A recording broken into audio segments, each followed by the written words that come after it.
प्रिय मित्रों, प्रिय देशवासियों, समस्त कानूनी योद्धाओं को शत नमन।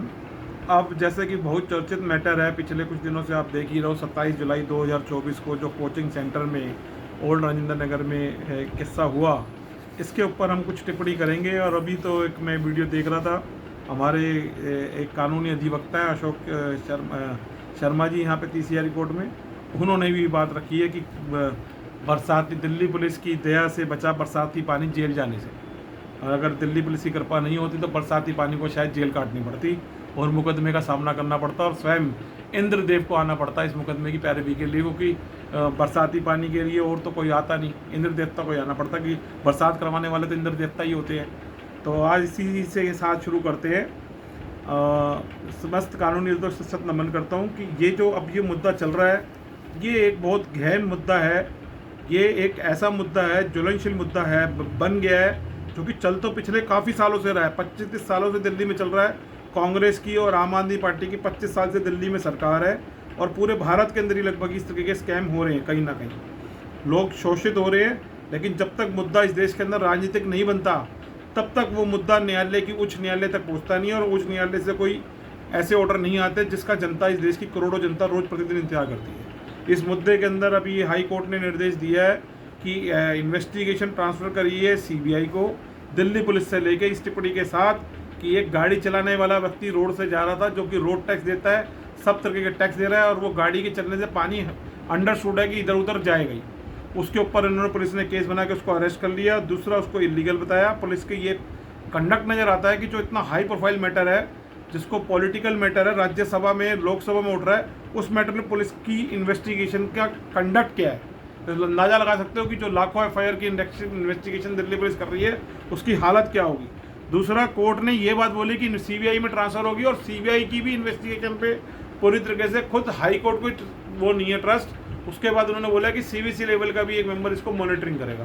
तो ये बात समझ में आती है, इस देश के अंदर इन्वेस्टिगेशन की हालत क्या है, और जब तक मुद्दा राजनीतिक बन के उच्च न्यायालय तक नहीं जाता तब तक उस केस के अंदर कितने करोड़ों लोग ऐसे हैं जो न्याय की आस के अंदर उनकी पीढ़ी दर पीढ़ी ऊपर चली जाती है। दूसरा, मैं ये बात बोलूँगा कि ये एक बहुत संवेदनशील मुद्दा है, उन खासतौर बच्चों से जुड़ा हुआ मुद्दा है। मैं पहले तो ये बताऊँगा कि इस मुद्दे की आँच कहाँ गिरी है। इस मुद्दे की आँच गिरी है दिल्ली के अंदर लाखों बेसमेंट बने हुए हैं अवैध निर्माण के तौर के ऊपर। कोठियों के अंदर 200-300 गज की कोठियाँ जितनी बनी हुई हैं। हमारे रानीबाग थाने के बिल्कुल ठीक साथ के अंदर एक कोठी बनी है, अभी रिसेंटली कुछ महीने पहले, 2 महीने पहले, 3 महीने पहले तैयार हुई है। उसके अंदर बेसमेंट बना है और वहाँ से नाला जा रहा है। वहाँ किसी को चिंता नहीं है। रानीबाग थाने के SHO को, ACP का ऑफिस वहाँ है, DCP वहाँ रोज आ रहे हैं, उनके जॉइंट CP आ रहे हैं, कोई चिंता नहीं है। उस रोड पे बहुत सारे बेसमेंट बने हुए हैं, नाला बह रहा है वहाँ से, लेकिन किसी को किसी की चिंता नहीं है। रानीबाग थाने के अंदर इतने निर्माण हो रहे हैं, उन निर्माणों के अंदर मेन रोड की जो साइड है उसमें 70% के अंदर बेसमेंट बन रहे हैं। और आप इस चीज़ का अंदाज़ा ला सकते हो कि कानून तोड़ के वहाँ पे कमर्शियल गतिविधियाँ चल रही हैं जो हमारे देश का कानून उनको अलाउ नहीं करता। इसके अंदर खुल के बात सामने आ गई। और पूरी दिल्ली में ऐसे लाखों बेसमेंट हैं जिसमें बैंक्वेट हॉल चल रहे हैं, होटल चल रहे हैं, कोचिंग सेंटर चल रहे हैं, स्पा चल रहे हैं। और ये एक सिंबॉलिक एक्शन सिर्फ कोचिंग सेंटर के लिए कुछ दिनों के लिए नहीं होना चाहिए।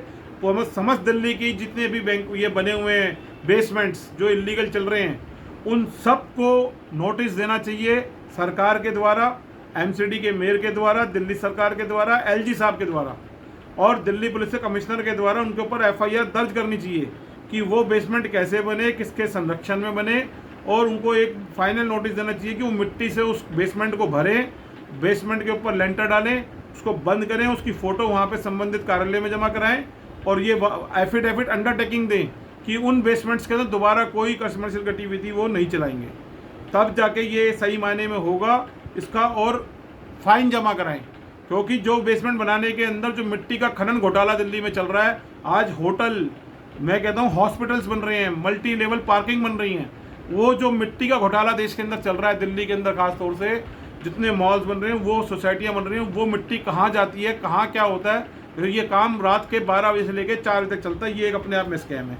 दूसरा, इसके अंदर एक स्कैम उभर के आ रहा है, कोचिंग इंस्टीट्यूट के अंदर एक बहुत बड़ा स्कैम है जिसका आने वाले दिनों में हो सकता है कि नीट का घोटाला, जितने मुन्ना भाई MBBS वाले केसेस हैं कि कोई आदमी कोचिंग इंस्टीट्यूट में 2 आदमी पहुंच जाते हैं।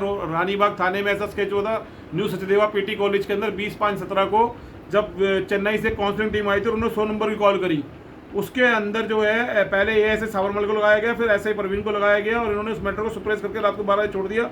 2 आदमियों को पकड़ के हथकड़ी लगा दी।